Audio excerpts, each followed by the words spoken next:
Hello, everyone. My name is Diego Alfonso, and I'm the host of the Florida Aviation Network, broadcasting live and in the clear from the Howard Hughes exhibit in the Florida Aviation Museum on the campgrounds of Sun and Fun, located in Lakeland, Florida. By the way, keep in mind that this year, 2013, marks the 39th consecutive Fly-In Expo Air Show, all roll into one, and that this is the largest second event of its kind in the world. So for those of you that are watching, if you've never been here, you're missing something. And if you've been here and you are not here today, I feel your pain. So go ahead and get down here right away. And of course, as a host, my job is to interview aviation personalities and aviation enthusiasts. Today we have a very interesting individual in the aviation industry. And we're going to introduce them in a minute. First, I would like to introduce my co-host, Rich. Welcome to the show. Thank you. And you're going to be backing me up today. I am going to back you up today. Doug, it's always a pleasure to chat with you, and I've heard a lot about you.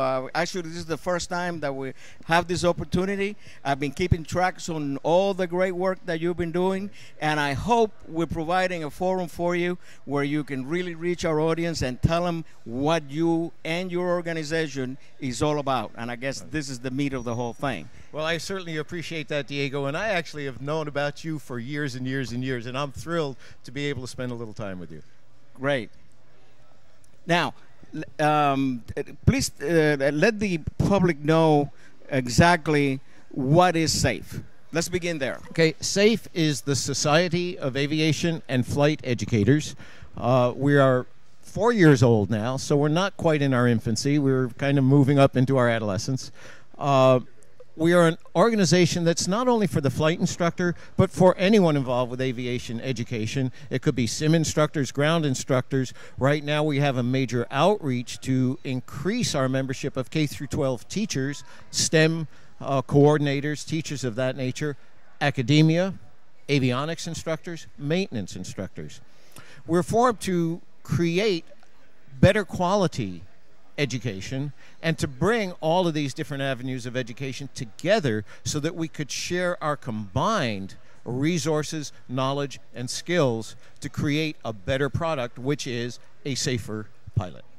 In a nutshell, that's what we're about.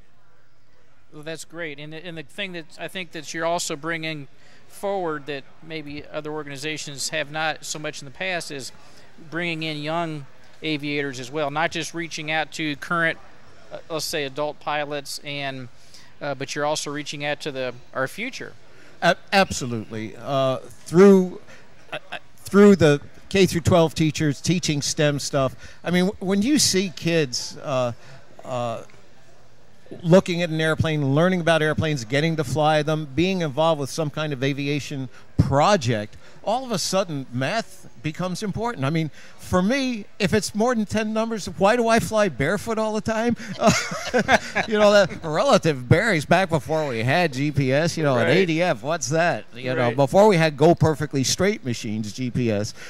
You know, math for me when I was in school was, who wants to do this? Why do I need it? Boy, do I regret it. And I've had to learn all these other tricks, especially as the gray matter disappears. Yes. And you know, I hit my head a while ago in a bicycle accident. And the doctor at the emergency room says, you know, when you get a little older, your brain starts to shrink. I said, oh, is that my excuse? Is that the problem? But to show our younger adults and even children, because we go right down through kindergarten, the importance of science, technology, engineering, math, and actually they've changed it now. It's becoming STEAM, and they're adding art as well. And actually, I'm thrilled to see that because in another incarnation, I'm an old hippie musician.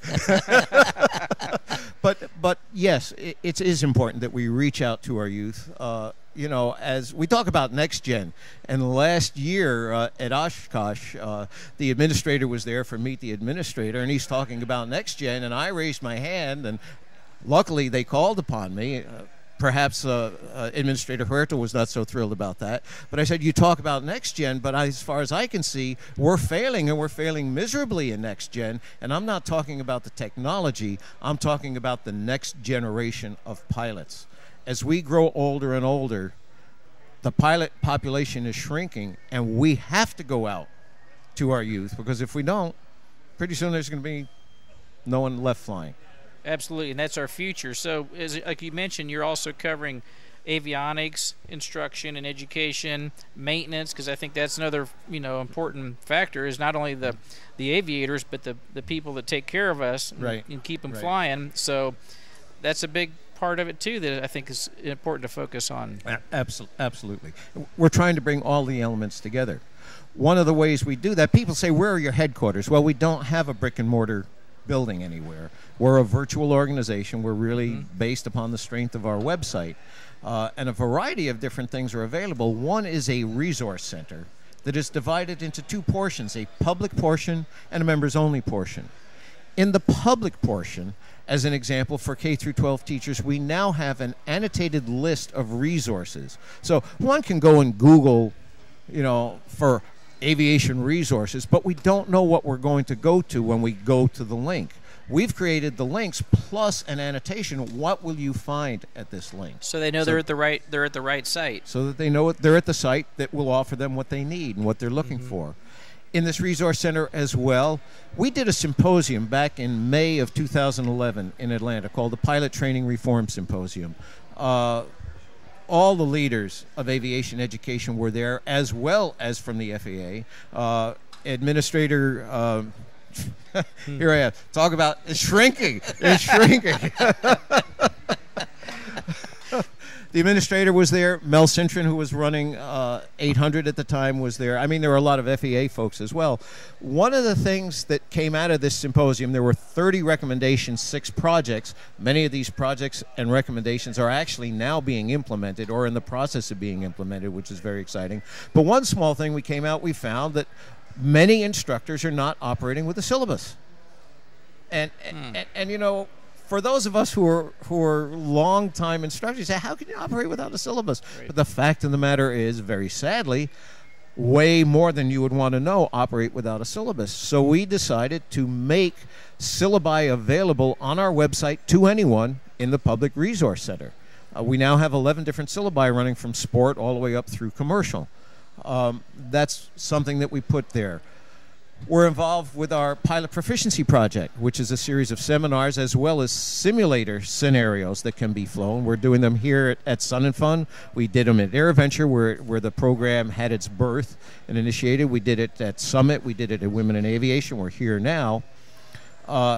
These scenarios, of which there are 11, are now, every one of those scenarios, if you own a Redbird, you can go to our website, which is www.safepilots.org. You can go to our website. If you have a Redbird FMX, put your pilot key into your jump drive and download all 11 scenarios, and now go out and offer them to the pilot community to help maintain proficiency.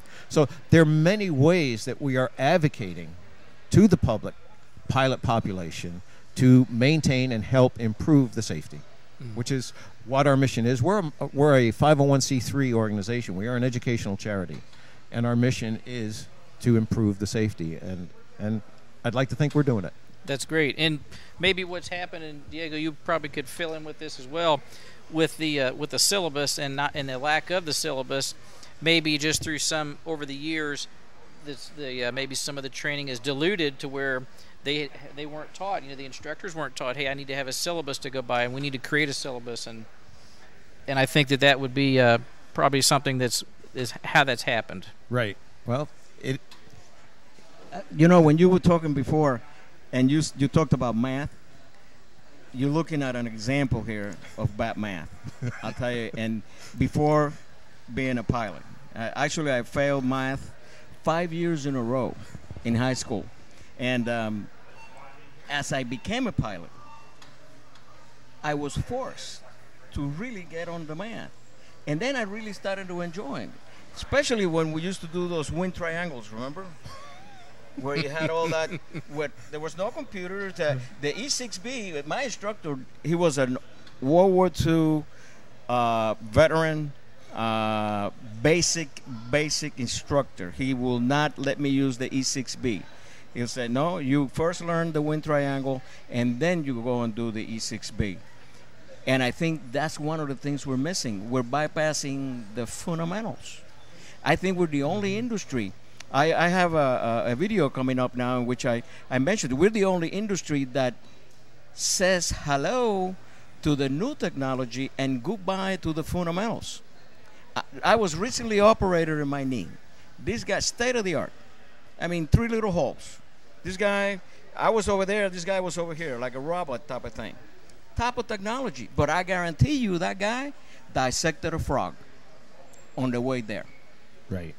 And we have to look at our instruction the same way. We can just not say to the GPS, here you are, that's all I'm going to use, and forget about this, as you were mentioning before. I agree 100% with you, Diego. I even had the wonderful opportunity to speak at the NTSB safety hearing that was held, I think it was last June. And Deborah Hirschman, the chairman of the NTSB, of the board, asked all of us who were participating, well, how can we make some of these changes? How can we change things? And I said, if I were emperor and could mandate and dictate how we learn to fly, I would mandate that every pilot learn in a Cub or a Champ or a similar airplane, sitting in the back of a Cub where you can't see the instruments anyway, learning to fly, looking out the window, learning basic stick and rudder skills up through solo, and then at least 5 hours of solo time in a very basic airplane using stick and rudder skills. Then, as they want to move forward, then let's find out, okay, what kind of flying do you want to do?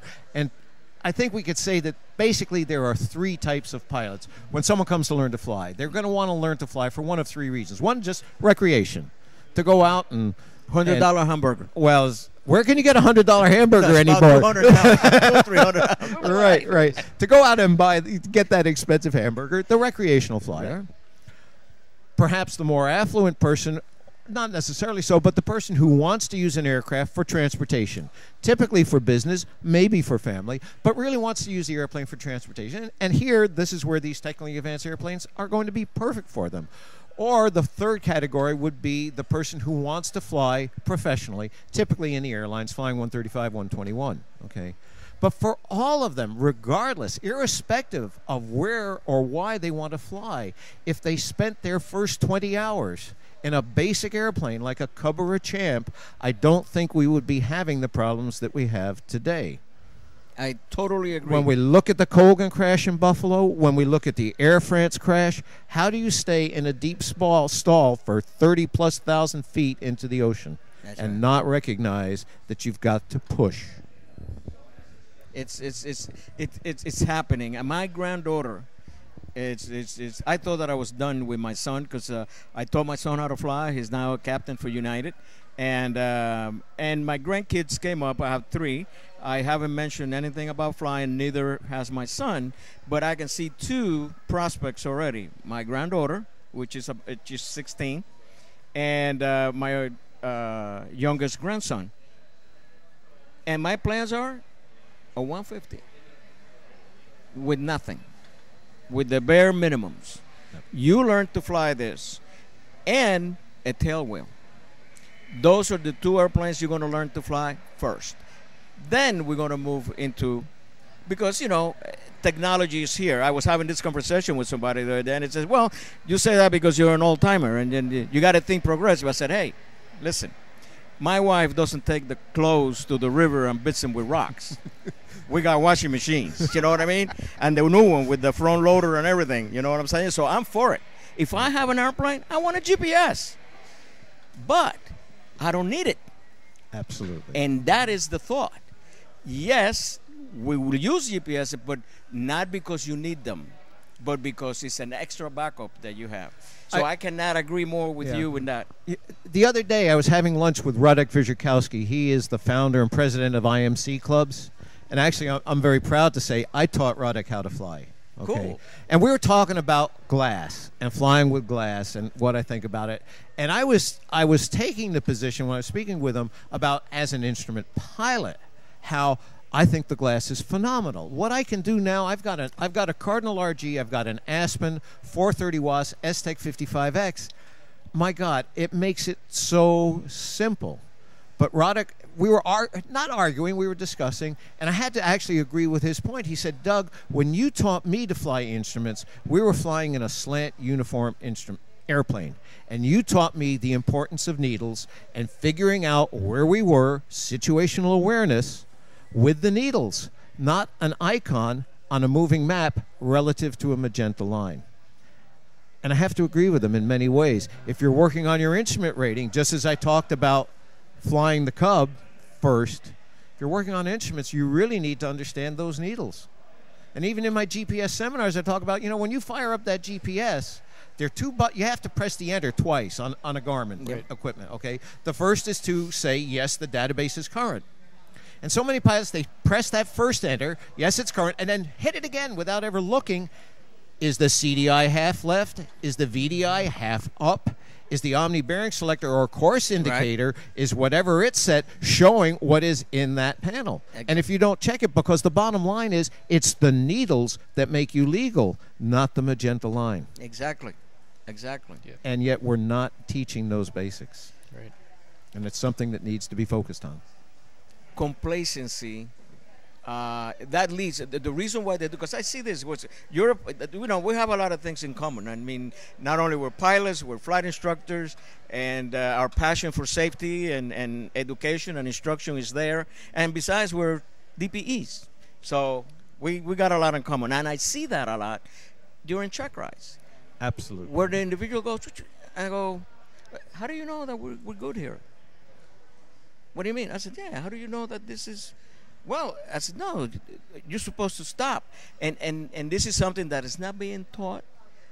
And because you do it every time and the equipment responds every time, complacency starts to set in. I was just telling before, I had an individual here that we were interviewing that runway incursions, during my tenure in the FAA, I investigated about 16 runway incursions, 14 at the home airport. One guy, 28 years flying out of the same airport. How did that happen? Because it never happened before. Right.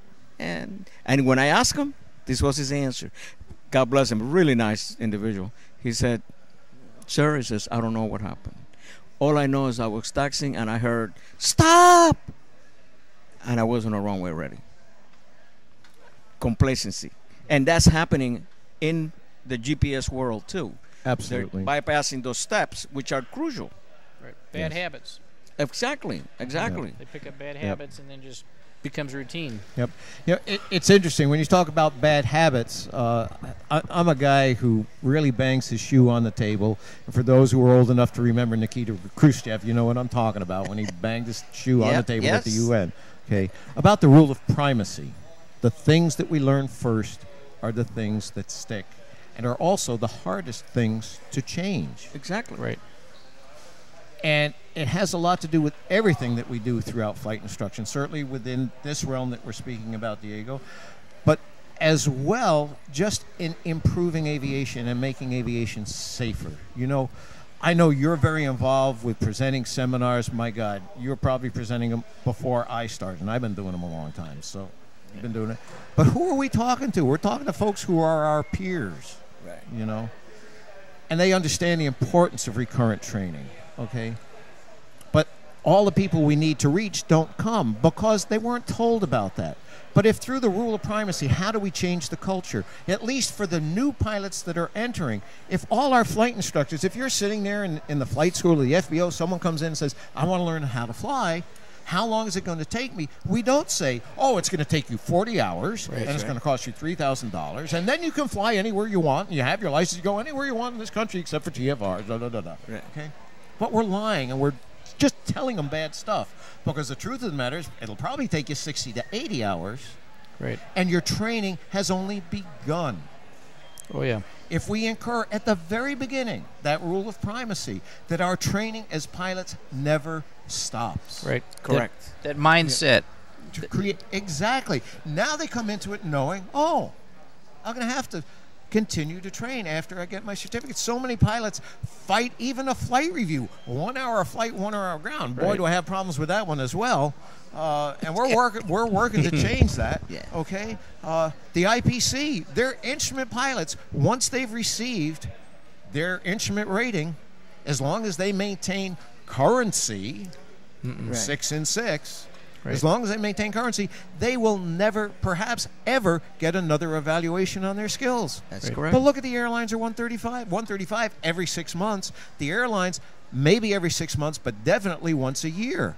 And are they practicing the same old things that they do every day? No, they're practicing all the emergencies. They're Correct. practicing all the failures. If we brought that back in, if we embedded that mentality into the new pilots, that you need to practice these things on an ongoing basis. Absolutely. Proficiency. That's Yep. what I teach. You know, Yep. proficiency. Not just being current, but proficient. Because when you go out there and you encounter inadvertent IMC, perhaps, then by being proficient, you're prepared for it. You're ready for it because it's going to be an exhilarating experience, even if you already are, trained in an instrument pilot. If you're not proficient, then you're going to have your hands full. So I think that proficiency is very important. Absolutely. This is part of the mentality that was the impetus for SAFE to come about with this pilot proficiency project. Actually, Rich Stoll, a lot of you might know about Rich Sure. Stoll as the spin doctor. King of Spin. Right. Yep. And in fact, he did part of the safety stand down last year. His Yeah. element was on spins. Emergency. He and I and a couple of other folks at SAFE were sitting around at Oshkosh, and we had an extra space behind us, and we said, maybe we could get a sponsor to put up a tent here, and we could do seminars on proficiency. And I kind of said, hey, let me go over and talk to Jerry Gregoire. Jerry's a great friend. I think he's a genius with what he's doing with his innovations in flight training through the use of simulation. Let me go over and see if Jerry would be interested in getting involved with this, and we'll create these scenarios as well. And whole impetus for this is to help pilots maintain proficiency. We know they're not flying as much as they should anymore. It's expensive. Let's not deny it. Right. When gas is north of $6 a gallon now, Yes. we're very few exceptions, and it's not going to go down. Yeah, and at 172 an hour is anywhere between $120 to $150 an hour. Right. That's not dual. It's almost like Right. $200 Just an hour rental. dual. Right. So Right. So it becomes difficult to maintain proficiency. And also, even with pilots, to get them to think when you go out and fly, even if you're not flying much, don't just go out and fly for that hamburger. Make the time count. Do some slow flight. Do some steep turns. Do some stalls and recoveries. Do these to private pilot practical test standards. When you fly, make that flying count. Right. When you have to do 3 takeoffs and landings, don't just do, it doesn't mean that you can come in, I haven't flown in 90 days and I want to take my mother-in-law, right? You might have flying. I want to take someone flying. Okay, so I got to get my 3 takeoffs and landings. Do they have to be to a full stop? No, not if the little wheel isn't back where it belongs. Right. No, they can be touch and go. So you go around the pattern, boom, boom, Right, skirt. Oh, there I am. There's 3. Let's go flying. What's wrong with that picture? exactly. She's strapped to the wing. Yeah. It's amazing. Sometimes I ask when I'm having this conversation with instructors and even with pilots that I used to maintain their currency, and some of them were reluctant, because I used to tell them, especially the multi-engine guys, I said, listen, you need to really grease your elbows at least every 45 minutes, 45 days or 90 days. And they were reluctant to do this. And I said, look, if you were the quarterback for any of the teams and you just play the game day, how many games do you think you guys are going to win? Sure, because what is the key to everything? It's maintaining. It's not getting It's maintaining, because the process of forgetting begins on the way back from the airport after the check ride. You start forgetting right there.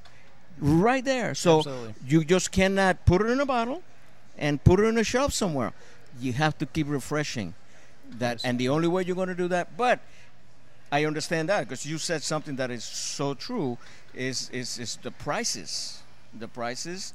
I mean, if a guy goes and flies a couple hours dual in a 172, you're looking almost $400 today. So there is something that we need to think about it too. But in fact, the fact is that the retraining part of pilots is not taking place. No, it's not. But pilots can also, as I said, they can not necessarily have to get that instructor. I know many pilots are, the only time they'll stall is in a flight review after their practical test. That's right. But if they went out there and practiced these at altitude, they don't necessarily need that instructor. It's just, don't get out there and go bore a hole in the sky for 50 miles or 100 miles to get a breakfast or a hamburger or whatever, and then come back and do one landing and say that you've maintained your proficiency. Go out there and fly some maneuvers. Fly that slow flight. Find out how slow can you fly before you stall. Practice simulated failures to a landing. You don't need an instructor on board. Just make sure every 1,000 feet that your engine's going to run. If it isn't working out, you go around. Exactly. One of my mentors, I don't know if you ever, did you know Bob Martens at all? He was up in New England. He was the aviation safety program manager in Windsor Locks. No. He was my guru in aviation safety. He's my role model in life. He's one of, in fact, if you look on the SAFE website, the member profiles, I'm in there, and they talk about who are your role models. And he and Rich Stoll were my role models. Okay. And Bob used to have a saying that the go-around is the most underutilized and least practiced maneuver that we have in flying. Yes. Okay? I have personally witnessed 2 horrific accidents that were botched go-around attempts. They weren't fatals, but absolutely horrific. Just practicing that go-around so that if you do have to go around, you know the proper sequence. You know what you have to do. Yep. I did a 5-year research on pilots that failed check rides, and just to find out why they're failing check rides. That led me to really audit logbooks. And on average, from 0 to solo, there's 2 go-arounds. And that's it. Some of them, none. From 0 to solo. Why? Because now we're committed to land. We're committed to make that landing no matter what. And that's not the idea that we want to bring. One of the things I used to teach, and whenever I go do the seminars, I tell them this: when you are abeamed the touchdown point, you don't say, I'm going to land on the numbers. You say, this is a go around. And if everything looks good, I'm going to touch down on the numbers. In other words, the decision to go around was already made. Not the other way around. Mentally prepared. It's already made. I'm not going to land. It's like doing an instrument approach. It's a carryover from an instrument approach. You're not going to land. It's a miss. Right. If I see the wrong way, I stay. But this is a miss. Take it to the bank. And I kind of translated that into the VFR world, and it changed your mentality, because when the pilot says, I'm going to land there, he's committed now to a landing. The decision to go around has never been made. Right. Doug, we got to that point where it's so unfortunate that we have to say goodbye. Yes, sir. Because time is merciless. I know. I wanted to ask you a couple questions. I hope your brain doesn't shrink anymore until next year, because I gotta get you there. And for you guys there, let me tell you something. You stay put. You're here because we're coming right back with a lot more information. Guess what? We're going to the Bahamas next. So stay put. See you in a bit.